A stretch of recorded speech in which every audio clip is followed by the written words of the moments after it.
कोई प्रकार की बीच में प्रवृत्ति ना हो। तुम बच्चे को संभाल के रखो, नहीं तो खड़े होकर पीछे बैठ जाओ।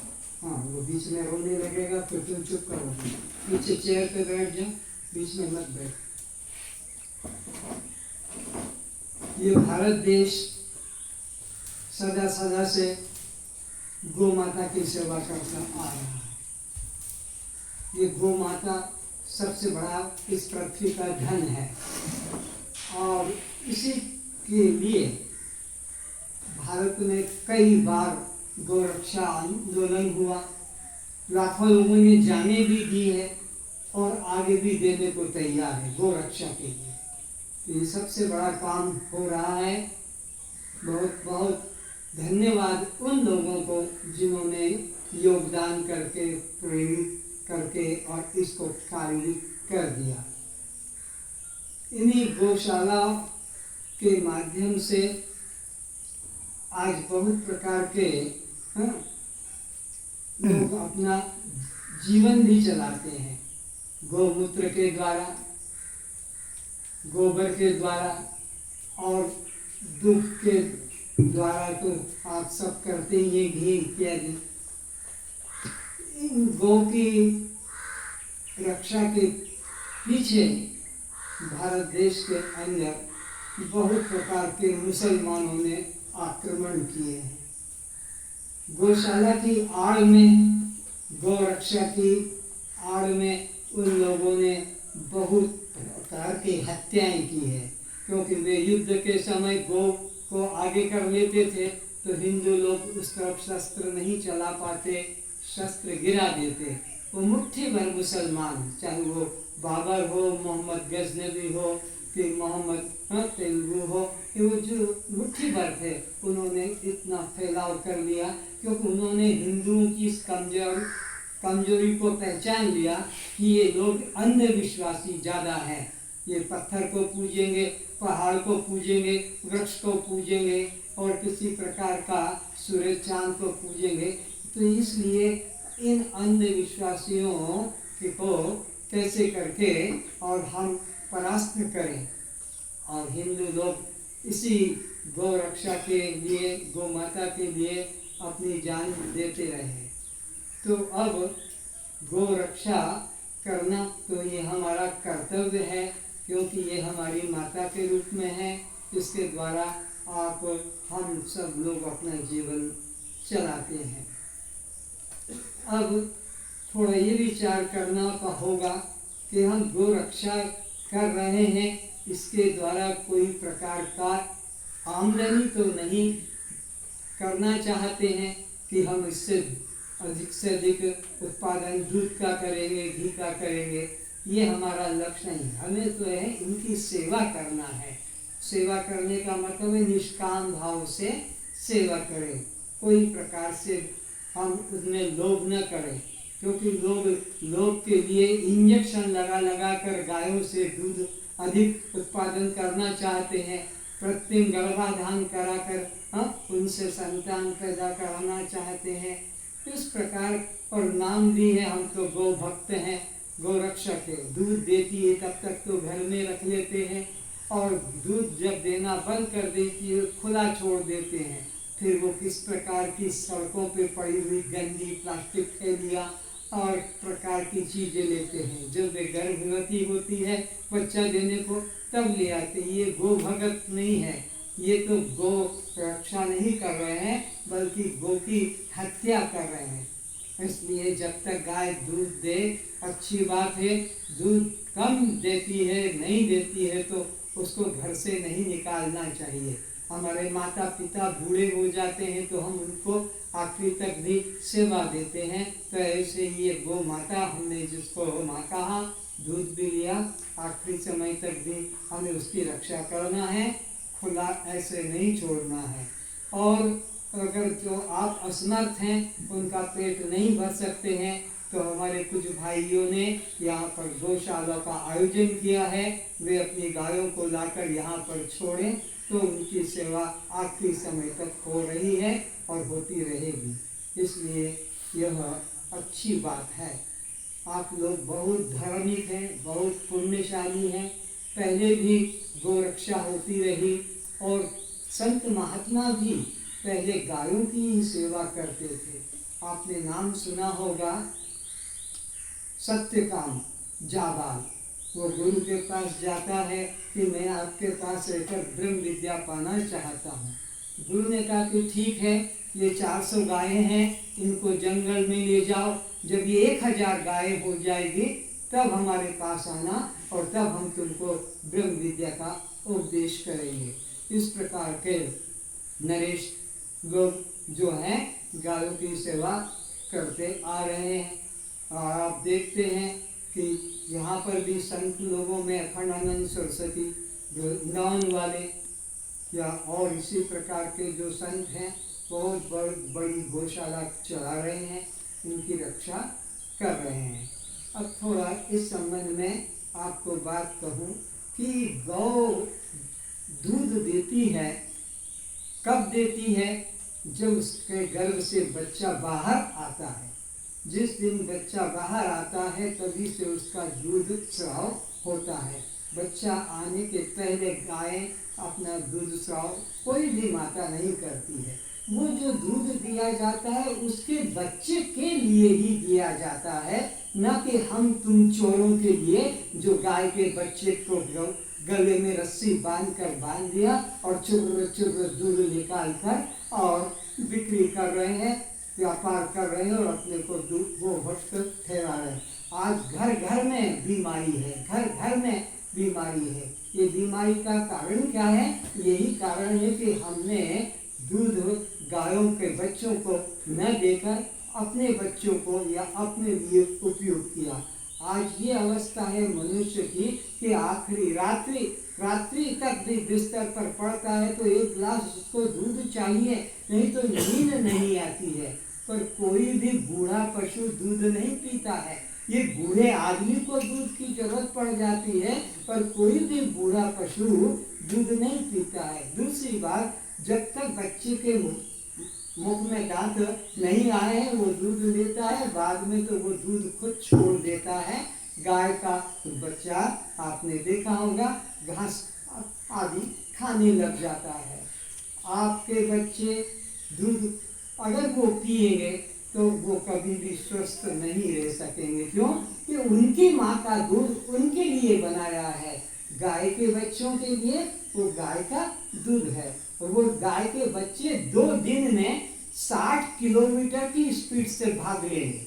तुम अपने देखो, जहाँ बच्चे होते हैं 2 दिन लग जाएंगे, 60 किलोमीटर की गति से तेजी से दौड़ेंगे, तुम उनको पकड़ नहीं पाओगे। वो दूध का कमाल है माँ का। और तुम्हारे बच्चे पिलाते हो, साल भर लग जाता है खड़े होने में, ठीक से खड़े भी नहीं हो पाते हैं, चल नहीं पाते हैं, 2-2 साल लग जाता है। क्योंकि ये दूध तुम्हारे लिए नहीं बनाया है। गौ का दूध गौ के बच्चे के लिए और माताओं का दूध अपने बच्चे के लिए। और आपने देखा कि कोई भी गाय का बच्चा किसी भैंस का, बकरी का, किसी का दूध नहीं पीता है, अपनी माँ का दूध पीता है। पर यहाँ हम लोगों को तो देखो, गाय का भी दूध पी जाते हैं, बकरी का भी दूध पी जाते हैं, ऊँटनी का भी दूध पी जाते हैं, सुवर्णी का भी, गजड़ी का भी दूध पी जाते हैं। जिधर देखो दूध दूध दूध। ये सारा देश तुमने बीमार बना रखा। घर घर एक छोटा सा हॉस्पिटल है, मेडिकल स्टोर है घर घर में, और हर व्यक्ति का मेडिकल स्टोर अलग है। इनकी बीमारी का डब्बा इनके पास है, उनकी बीमारी का हर व्यक्ति का एक मेडिकल का डब्बा। पहले से उसकी पूजा होगी, पहले से उसका नाश्ता होगा। कहीं बाहर जाना है तो पहले अपनी दवा की व्यवस्था करना होगी। सामने वाला भी बोल देता है अपनी दवा की व्यवस्था तुम अपने करके आना। इस तरह से हम लोग इस दूध का दुरुपयोग कर रहे हैं। तो ये दूध बनाया है, हमारे लिए नहीं बनाया है, उनके बच्चों के लिए बनाया है। और वो हजम कर पाएंगे न कर पाएंगे ये चिंता तुम्हें करने की नहीं। वो परमात्मा है जिन्होंने उनके पेट में दूध दिया है, वो उसकी रक्षा करेंगे। तुम क्या रक्षा करोगे? तुम तो अपनी रक्षा नहीं कर पाते हो। इसलिए प्रत्येक व्यक्ति को गौ माता का जो दूध होता है उसके बच्चे के लिए वो जितना पिएगा पी लेगा, अपने स्वास्थ्य के बारे में उनको ज्यादा ख्याल है। कौन घास खाना चाहिए ये उनको पता है, कौन पत्ता खाना चाहिए ये उन पशुओं को पता है। पर इस मनुष्य को तो देखो, ये पत्ता भी खा जाएगा, घास भी खा जाएगा, साथ साथ बकरी का भी मांस खा जाएगा और ऊँटनी का भी, सब खा जाता है। इसके आहार पर कोई विचार ही नहीं है। पर पशुओं को कितना विवेक है। मांसाहारी पशु के सामने तुम घास पत्ते रख दोगे, भूखे मर जाएंगे, नहीं खाएंगे। और ये शाकाहारी जो गाय, बैल, ऊंट, हाथी, इनके आगे तुम मांस मछली पका के रखोगे, भूखे मर जाएंगे।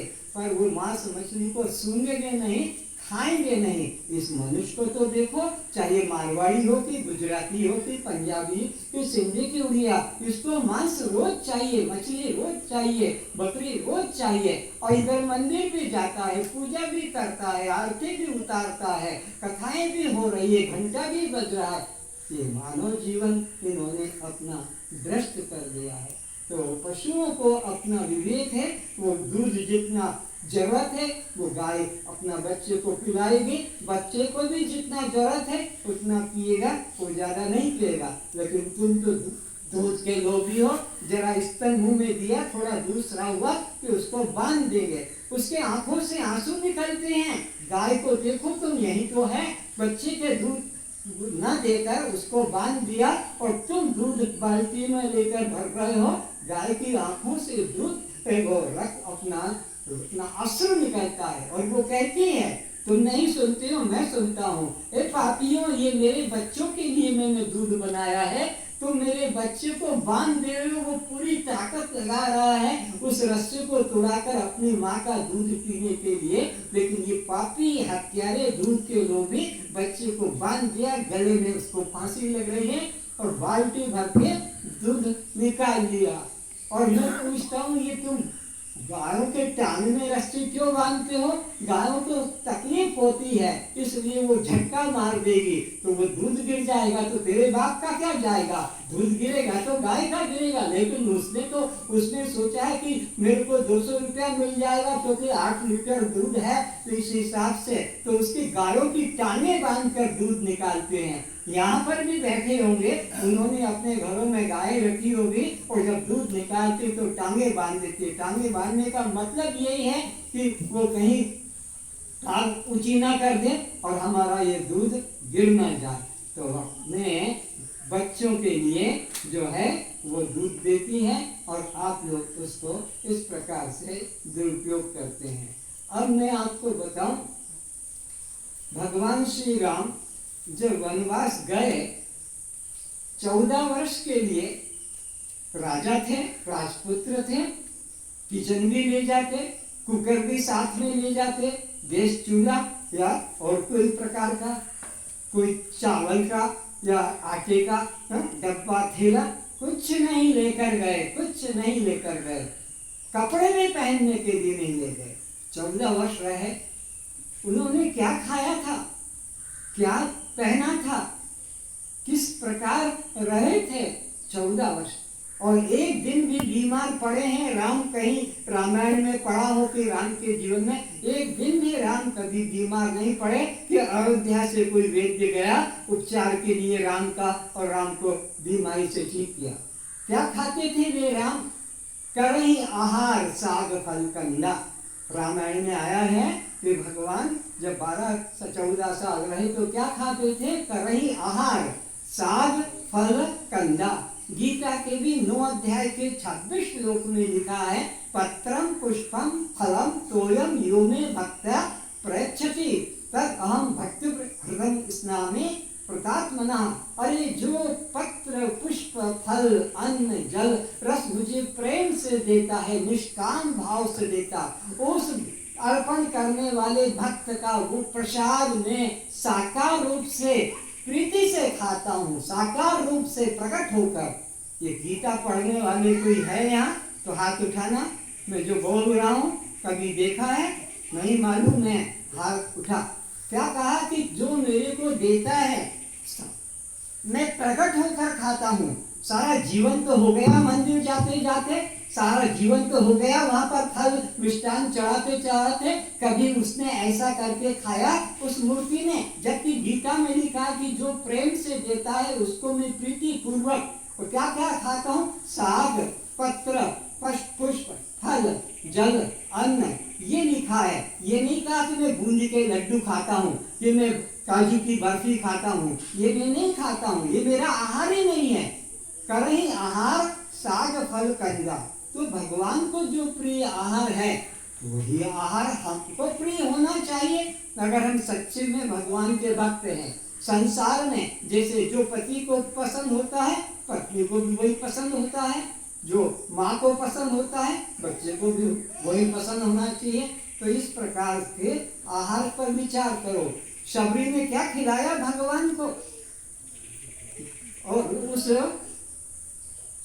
दुर्योधन के मेला को जो फल अपना क्या काजू पिस्ता बर्फी लड्डू, दुर्योधन के मेवा गए साग विदुर घर खाओ। विदुर के घर जाकर क्या खाया, साग खाया।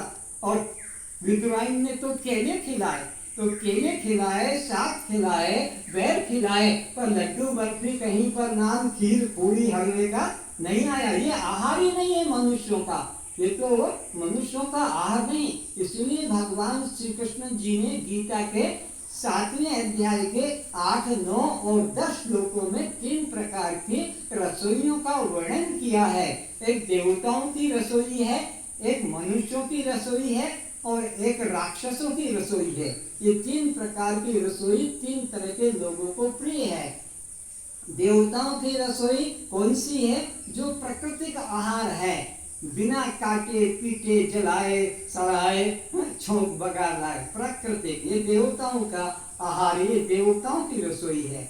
और ये रजोगुणी आहार कौन सा है? जो नाना प्रकार के मिर्च मसाले से काट के छाप के जला के उबाल कर खाया जाता है, ये मनुष्यों का आहार है। और ये मांस मछली अंडा शराब सिगरेट गांजा भांग ये गुटखा पुड़िया, ये सब असुर लोगों का आहार है। यहाँ बैठे हैं जिनके पैकेट में देखो तो पुड़िया जरूर रखी होगी, मौका मिलेगा फिर आ करके, उनके बिना उनकी गाड़ी नहीं चलती है। पहले पैर चलाने के लिए पहले उनके जिन अपने को बड़ा भगत मानते, बड़ा धार्मिक मानते हैं, और गुटखा पुड़िया उनका एक साधारण हो गया है, वो खाते हैं, उनके बच्चे खाते हैं, सिगरेट बीड़ी भी पीते हैं। और ये भगवान के भक्त का ये लक्षण नहीं है, ये तो असुरों का लक्षण है।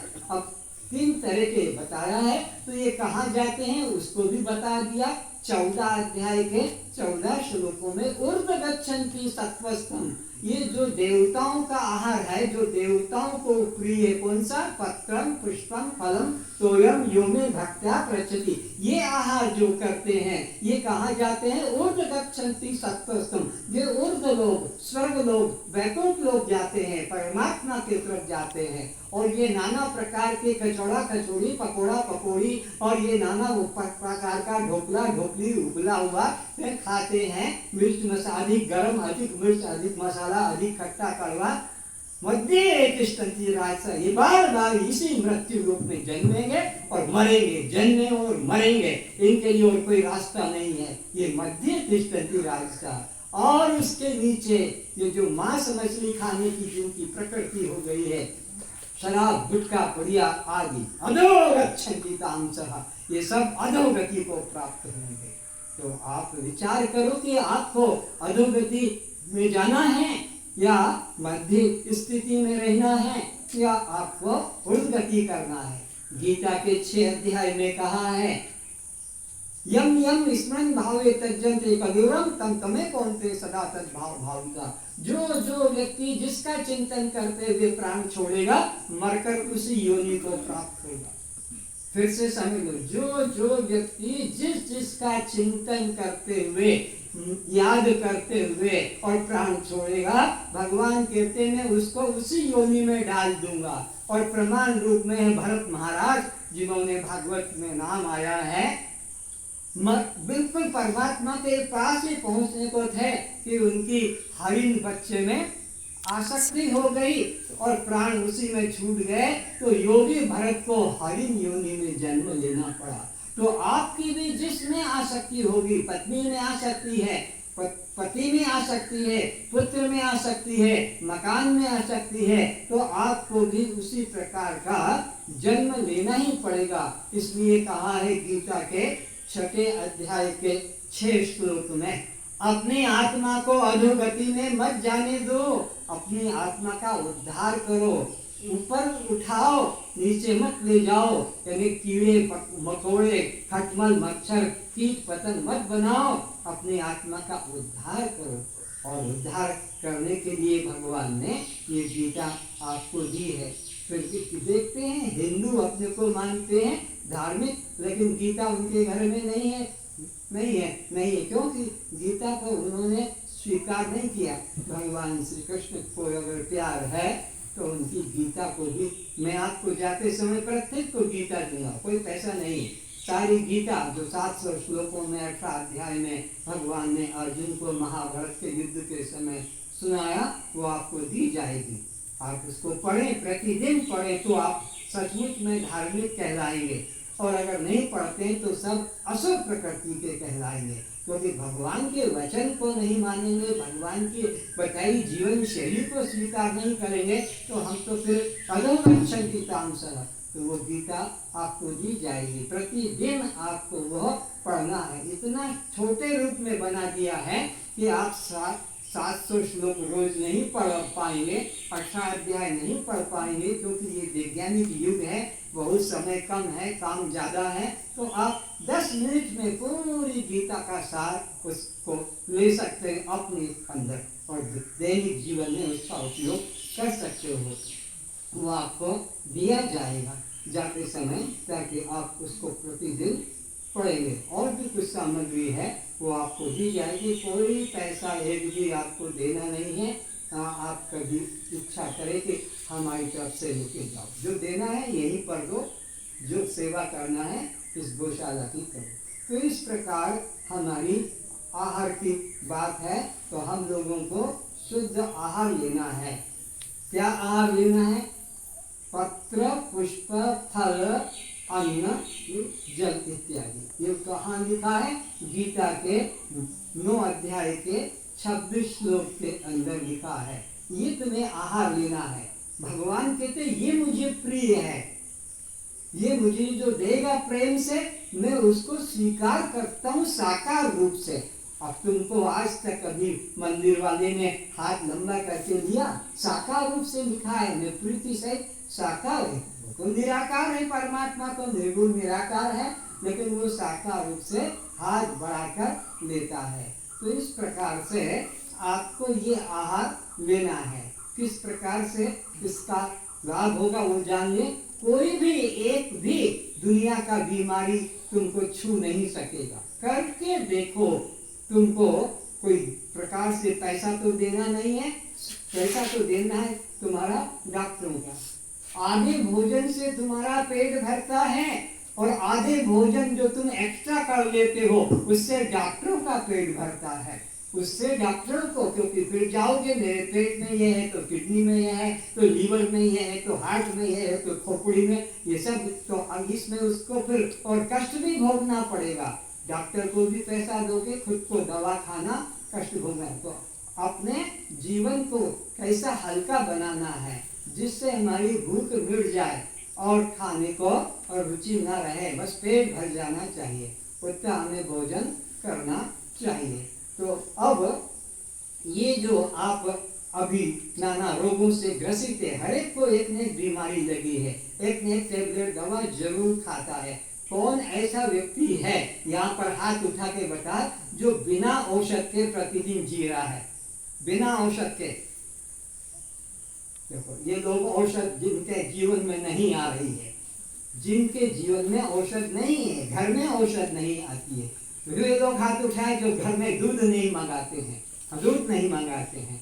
ये भी लोग यहाँ बैठे जो घर में दूध नहीं बना, दूध का प्रयोग नहीं करते हैं। तो ये लोग जो डॉक्टरों के पास नहीं जा रहे हैं, हाथ उठाए, जरूरत नहीं। तो कैसे? अब ये सुने, जिनका 80, 85, 90, 95 केजी वजन था, वो यही बैठे हैं 50, 45 वजन में, 50-45 केजी यहाँ पर आए हुए हैं।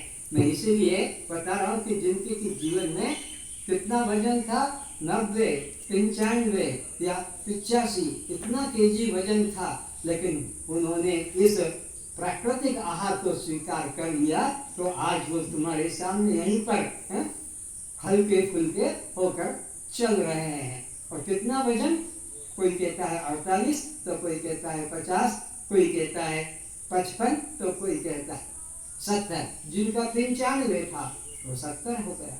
तो वो आहार क्या बताता हूँ, प्रातः काल सुबह उठकर, ध्यान से सुनना, प्रातः काल सुबह उठकर अपना जो नॉर्मल मल है उसको तो त्याग कर दो। उसके बाद में एक एनिमा पार्ट मिलता है बाजार में, उसमें 1 लीटर पानी भर के गुदाद्वार से उसको अंदर प्रवेश कर लो और अपनी कमर को दाएं बाएं आगे पीछे ऐसे झुला लो।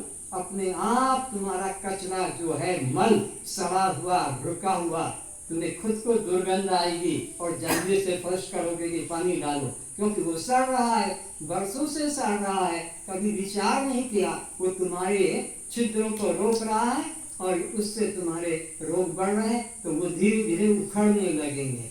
वो आपने किया, कम से कम आप अभी शुरू नहीं किया है तो 11 बजे तक पानी भी मत पीना।